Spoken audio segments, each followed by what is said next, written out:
Hey guys, what is up? This is Humancrowbar here, although I am going to say this DK has become a little bit more of my main than my druid, so you might as well call me Yaji, but you know what? Other people call me Yaji, Crowbar, Crow, whatever. You can call me anything, but I might start saying Yaji now because I'm just starting to get used to it.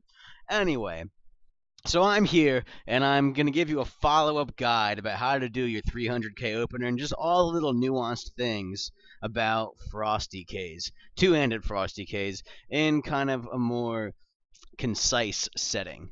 Alright, this video is actually going to reference a lot of my other videos that I've already done, so I'd like to link them right here, right now. Most importantly, it's going to link or reference my video about add-ons.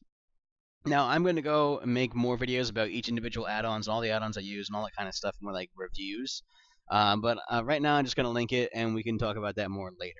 The second most important thing is going to be my rotation and stat priority video. So let's just go ahead and throw that in the upper left-hand corner. Now, another thing that's really important, I'm not going to really talk about it too much, but it's part of my rotation. It's my macros. So I'm going to throw that in the bottom left-hand corner, but I'm not really going to talk about it a lot. I may talk about it once or twice, not really think about it. But it's something that you don't really notice and just kind of happens all the time. But it's super important for your PvP switches and your PvE. Well, I guess switches and PvE too, but also your openers. So that kind of comes into play. Also, just kind of round it out, get some four corners going on. I have a video about my bio and a little bit of backstory so you can know where I'm coming from, like who the fuck is this guy to tell me what to do. Like, even if I have numbers to support me, it doesn't really matter.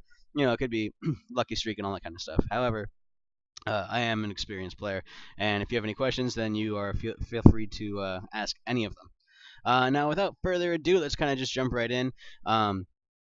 Now, the first thing I want to talk about is a lot of people ask about my swing timer bar. And again, it's in my add-ons video, but let's go ahead and start that right now. It should be right here-ish. There it is. Kind of blocked my recount. Oh yeah, I do have a new interface. So it is kind of, I think it's really cool, especially if you're a big fan of Diablo, and I've gotten a lot of some people who've always watched me play have always complained that my UI is very messy, and I don't really care about it. Although this one's really neat, and I kind of like it. But as you can see, I've gotten a lot of gear since my other video, and if I do an opener, it's not going to be as big because I don't have raid buffs or hero or anything. I'm not going to bother flasking.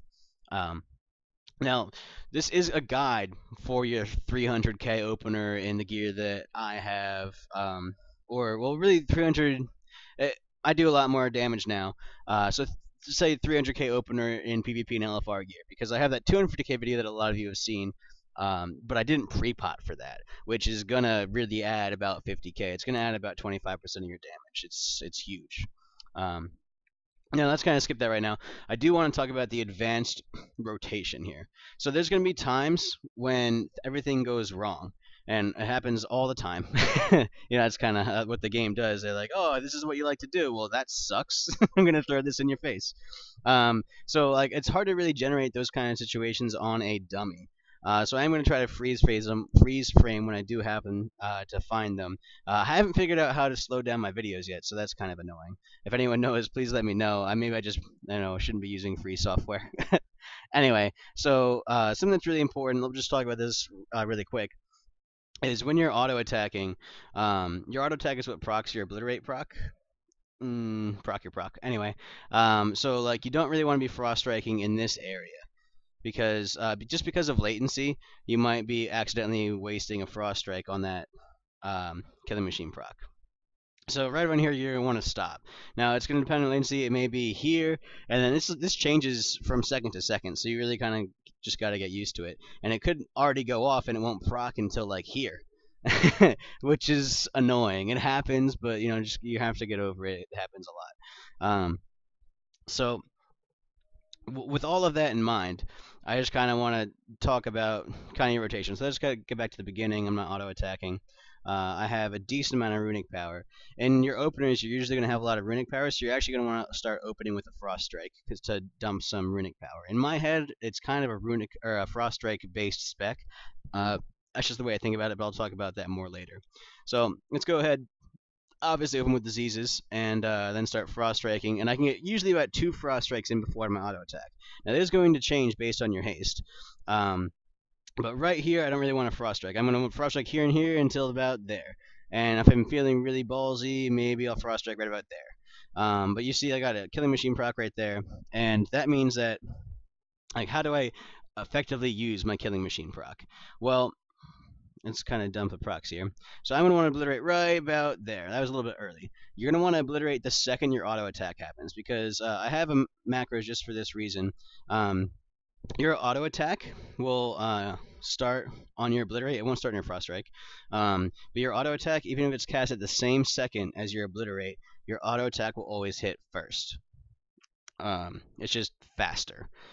So when you go to obliterate, you want to obliterate pretty much the second your auto attack happens. So the second you get the proc, you can immediately dump it. I kind of wasted it there because I went to do my Howling Blast. So there's a couple tricks for PvP where you do it right here if you have a Killing Machine proc, and then you get another one and you do it two back to back, and it kind of hurts a lot. It looks like 200k damage in a global in PvP, which is kind of amazing. But anyway, kind of resetting back to the beginning. So now that we've talked about like when you want to Frost Strike and when you want to obliterate according to this bar, there's going to be times where you have a Killing Machine proc and you can't use it on your obliterate, and there's just all this extra, like, there's going to be times where you can't do that, because that's really all you want to do. You want to keep your diseases up, and you just want to obliterate and Frost Strike at the right time according to our swing timer. Let's see if I can dump runes. Okay, so I've got no runes right now. Frost Striking to full. I'm going to try to just get the situation that I want. Okay, so if I have a Killing Machine proc right here, I'm already just kind of just going through rotation, just like I want to get a Howling Blast proc to have that sit there, and then hopefully be out of runes for that, because that's really important for you to know. Now I am not. Oh my god, I'm so bad at not doing what I'm supposed to do. It's just ingrained in my brain. I apologize. Okay, so here I've got this Howling Blast, and I had 4 seconds on my obliterate. I might freeze frame this video. So what I'm going to do in that situation is I'm going to want to wait till I get my obliterate, because let's just say I didn't have that much runic power, I couldn't Frost Strike, or it wasn't a good situation to Frost Strike, but I had that Howling Blast proc. So if I'm just waiting and there's like 2 seconds left on my obliterate, let's say that I had an obliterate crit. 2 seconds left on my, or like 4 seconds left on my obliterate crit, and I told you in that stat priority video that if you have 2 seconds left on your obliterate to come back, you just want to wait until you can use that obliterate. But if it's more than that, you want to Frost Strike the proc away, because you're just going to be wasting procs at that point. But what if you have a Howling Blast proc? Well, that's going to be, it's going to take up a global, which is going to take your 4 seconds down to 3 seconds, and then you have Horn of Winter. So you can Horn of Winter, that brings you down to 2 seconds. And then what happens in that 2 seconds? Oh, what if your diseases aren't up? Oh, maybe I can Plague Strike. Now you got to be careful with Plague Strike to refresh your diseases, because it will take your runes away, and it's going to force you to do a little bit more rune management, which is not something we have to do a lot of as Frost. But you could also Outbreak or Unholy Blight. So, I mean, there's a lot of things that you can do. Like if you know there's going to be some damage coming up, that's a great time to pop AMS or something like that. But if you do all those things kind of to fill up the spare time, like there's going to be a lot of downtime as Frost. It should happen. Well, there's not going to be a lot of time. That's why I say it's okay for you to waste your Howling Blast proc. It is free damage, so you should still be trying to use it as much as possible. But if you're like bursting, you should really not be worried about your Howling Blast. Howling Blast is kind of your last priority. It is free damage, and it does refresh your diseases. But it's, again, not. It's only 50k damage when you could be swinging for 400, 300 to 400. So it's really not that huge of a DPS loss if you miss it, because it'll proc again sometime soon. So that's kind of about it, just about this auto attack and the space between rotations. And I wish I could have like a really good example for it, but it's really hard to replicate on a dummy. Now another thing that's really important for you to know is AMS is going to be vital to your damage. Like when you're in one of those really grave situations, there's going to be a lot of magic damage. This is a really short cooldown, and it provides a lot of mitigation, magic mitigation only, granted. Now in PvE, whenever this absorbs any kind of damage, you will get runic power. If it absorbs a lot, you will pretty much shoot from 0 to 100 runic power instantly. It won't last the whole 5 seconds, even if the absorb does. That's just the way that it works. If you get a little bit of damage, you might get like 40 or 60, but generally in PvE you get a crap ton, like a metric shit ton of runic power from that. Now in PvP, it is a bit curious because it does only absorb magic damage, and nowhere does it tell you that you get runic power, or it does say damage absorbed generates runic power. In PvE, you will generate damage. This will generate runic power while being damaged by physical attacks. I don't know why. I don't know if it's a bug, but right now it's really vital to our survival. And that's really a good word, vital. I know I keep using it, but it's really applicable in that situation. So with all that being said and done, let's try to get a rotation going, even though my trinket just procced and all that kind of stuff. But who really cares? So another thing, actually, I never really talked about is my burst macro, and I actually want to, since I got a new trinket, I actually need to bring it down here, so I can see when I use it, because my trinket reduces the cooldown of it. So this is my burst macro, and it's something that's actually important for you to know, because as Frost, your pet comes in as a mirror of your stats. So you want to use it when you have all the trinkets up or anything. Really, that's the ideal time to use it, so it's great for your opener, and it's basically like your burst continues for a full minute through your pet. Again, your pet damage isn't a huge part of your DPS, but it is going to be a huge increase on that minor part of your DPS. So it is then mediocre. It's kind of transitive property.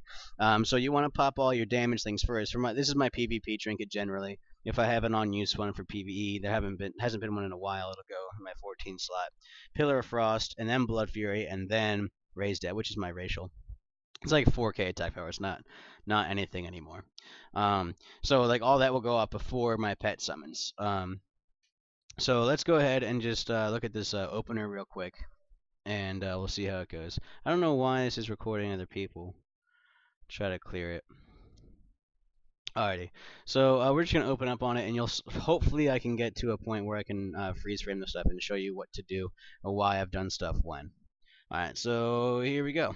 Okay, so I am going to play this once through, just at normal speed, so you guys can just kind of soak it in a little bit and see how the rotation goes, and kind of try to figure it out before I tell you exactly what's going on. Bear in mind, I don't have my raid cooldowns. I don't have Lust or Skull Banner, Flask, or Pre-Pot. So this is really good DPS for not having that with the gear that I have. It's the best, if I do say so. Now, I have gotten more gear since my last video, and with all those buffs in a raid setting, I usually open at over 300k, and I commonly need a Hand of Salvation, because Obliterate pulls aggro really quick if you get some quick obliterates. So I'm going to go frame by frame, but it looks like my Pillar of Frost is almost back, and that's when you know your burst is pretty much done, is when your cooldowns are back up. Ours are a little bit shorter, and I got the trinket to reduce the cooldown of Pillar of Frost, so it's even shorter still, but my sustained is somewhere between 150 and 170k. And in this video, it would probably be around 130, 140, because I don't have raid buffs. So my burst is still affecting my DPS now, still 1 minute into the fight. So it really affects your class, and that's really present here. So let's go ahead and jump frame by frame. So you're probably going to notice that I did an army on my opener, and I did that for a reason. Now when you get army, generates 40 runic power, plus your Horn of Winter, keep it between 40 and 50 depending on how the pull is, or how the fight is. So I don't have all that runic power to start with my Frost Strike. So as you can see, I immediately Horn of Winter and Outbreak to stay in combat and keep my 10 runic power. And you see that Obliterate is highlighted. That means I'm going to be starting with a cold open, which I like to call the no runic power version of our open. And I need to generate some runic power. The reason why I wanted Frost Strike first is not only to dump runic power, but to get some runic corruption for when my trinkets begin to proc, then I'm going to have more rune regeneration. So let's jump to the next one. So here you can tell that I've obliterated 3 times. Well, twice since once on my opening that I talked about just before, once again to get runic power, and then right when this one was when I could have began frost striking, I was actually at the beginning of my auto attack. And not only that, my trinkets procced. So I obliterated right at the end of my auto attack to make sure my auto attack and obliterate would line up perfectly, which they did with my trinkets, and it hits really hard. This is the part of the fight where I usually pull aggro, and I called my paladin for Hand of Salvation. So be aware that you might need that too, because getting some obliterate crits right in the beginning of the fight is going to pull some pretty heavy aggro. What this also means is that I'm going to need to dump some runic power over the next couple seconds because I have 86. So I'm above 85. I need to dump some runic power. And anyway, you want to dump your runic power all at once so you can get bigger stacks of runic corruption. Okay, so this is almost immediately after the last shot here. And I know you're thinking, how'd you get from 86 runic power to 82? What cost 4 runic power? So what I did is I frost striked almost immediately after that last shot, and my auto attack was right there. So instead of frost striking during my auto attack, I had downtime because I was waiting for my auto attack to happen. So what do? I Horn of Winter. Horn of Winter is more important than a Howling Blast proc. Howling Blast is more damage, but Horn of Winter is a cooldown. You're going to get more Howling Blasts, but obviously I'm not trying to obliterate here, so I'm not going to get another proc. So, I frost striked once, dropped down a couple, whatever it was, and gained runic power from Horn of Winter. Also, I have this Howling Blast proc just floating here, right? And I know that I need to dump Frost Strike because my cooldown, my trinkets have procced, and I need to use that. I need to use my burst cooldowns, my burst macro, and pet and all that kind of stuff with that up. So I know I'm going to want a lot of runic corruption going on. So I wait to dump that Howling Blast until the next auto attack. So I'm probably going to get one more Frost Strike off, and then Howling Blast, and then 2 more Frost Strikes, as much as I can, before I pop my Burst. So my Burst also consumes a Frost Rune, which is going to slow down the amount of obliterates I get out. So I'm also prepared to start using my, what's it called, Empowered Rune weapon soon. But first, I just want to get ready to use my Pillar of Frost, so with my Strength trinkets up, and so my pet can get super huge. So that's about it right there. I know, like, this is like I've talked a lot about this particular shot, but this is like the most important part. Not only when to use Pillar of Frost, but also like managing your Horn of Winter and Howling Blast. Because even though I'm at 86 mana and all that kind, or 86 not mana, runic power and stuff, I need to drop all of that in the correct way. That's going to give me the most DPS. And I know this seems really, really minor, but this is the stuff that takes your DPS from 80k to 150. It's just huge, all the way that you manage your cooldowns. So I know I spent a lot of time on it, so I'm just going to jump to the next one. But this, I want you to know, this is the most important part. So I led up to this shot quite nicely in the last one. I wanted to get some runic corruption for this, which I didn't end up getting out of 4, but you know, we're not going to go with RNG. Well, actually, no, let's talk about it. So I didn't get a lot of runic corruption, which is what I wanted. I wanted to burst with runic corruption up because it gives me 100% rune regeneration. I didn't get it, and I'm bursting late because I didn't get very many obliterate procs. So this kind of sucks. But so this is not really that great of an opener, but I'm still doing all right with it because I'm managing things well. So I need to get my pet out with Pillar of Frost on these strength buffs because this gives me an insane amount of strength. Them popping together is awesome. So I want to pop my Pillar of Frost with my pet then, and then I also want to do it when I have an Obliterate ready to go, and obviously with a Frost Rune and enough to use my Obliterate still, which is exactly what happens here. As you can see, I'm about to Obliterate right now, and my Pillar of Frost just procced. Or I just pressed it. So that's just about it for using your cooldowns. Now it is kind of sad. I'm only going to get 6 seconds of the one buff and 3 seconds of the other. But I also have Unholy Strength with it too, which is huge. So my pet's going to be doing some pretty good sustained damage. Alright, so let's jump to the next one. So this next one is a profession. It's Lifeblood from Herbalism, and I got it because for PvP, you just melt people with this if you pop it with your opener. But what that does is it gives me 3k haste. So what I've done here is I've popped my major burst macro, but I've also popped a secondary one right as that's winding down to carry me through till my cooldown is back up.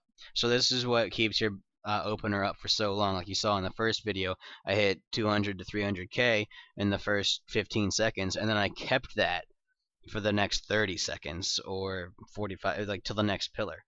So this is how you get your burst, your opener to last for so long. And I have a good profession for it because I did it specifically for this class for this reason. Now I'm not telling you have to do it or blah blah blah, but it is extremely helpful. And popping it here as you're winding down, I'm going to get into the next one. You'll see is pretty effective. Never mind, I didn't get a screenshot of that, but right after I do this, I'm going to pop Empower Rune Weapon. With my haste buff, it gives us haste regeneration on our runes, and also it's going to make us our auto attack faster, so we're going to get more obliterate procs. So I want to get some runic corruption, runic power, so I can start keeping my runic corruption up like I did there. So this is exactly what I'm doing, and I also popped my haste, my lifeblood during my strength procs, and hoping that I can get some more benefit out of them as well. So that's about it for popping your cooldowns, and I'm just gonna go to one last screenshot here. Okay, so now this is what I call the burst is over phase. Or what I like to do is I'd reopen. So in the beginning of MOP, you could get 2 unused trinkets. You couldn't use them at the same time. You could use them back to back. And with Empower Rune Weapon, I like to reopen on people. And the way Frost Decays were hitting in the beginning of MOP, you would just poop on people. and just boom, they are gone. They are like, mitigate your initial burst, and they wouldn't see the next one coming. So this is kind of exactly that. I'm about to pop Empower Rune Weapon. Pillar of Frost is back up. I've got Outbreak back up. Now, I took this image right before I did anything because I wanted you guys to figure out what I should do. So take a few seconds. Okay. So obviously, my Obliterate's going to be up soon, but I don't have enough to obliterate and pop my Pillar of Frost. Now, the first thing that I have to do is put on Outbreak, because I don't have both my diseases up because they just fell off. Now, they fell off because I did an opener thing where I used my Unholy Blight to increase my DPS. It's a very slight increase to your DPS, but I did it anyway, and I wanted to make this point in the video where you can see that not having your diseases up is really bad for your DPS. And you can see that, and I'll show the video afterwards, that my DPS will drop for a little bit right here, and it picks back up once I put my diseases back on. So that's exactly it. You're gonna put your diseases on, pop Pillar of Frost, and keep DPSing, and yeah, just gonna be doing general annihilation. So I hope you guys learned a lot, because this is pretty vital for your DPS. And if you have any questions, just let me know in the comment section below, and I'll definitely be there to help. Because this is like a whole nother level of play for Frost Death Knights, and it's really cool once you get it down. Alright, so I hope you enjoyed the video, and I'll catch you later.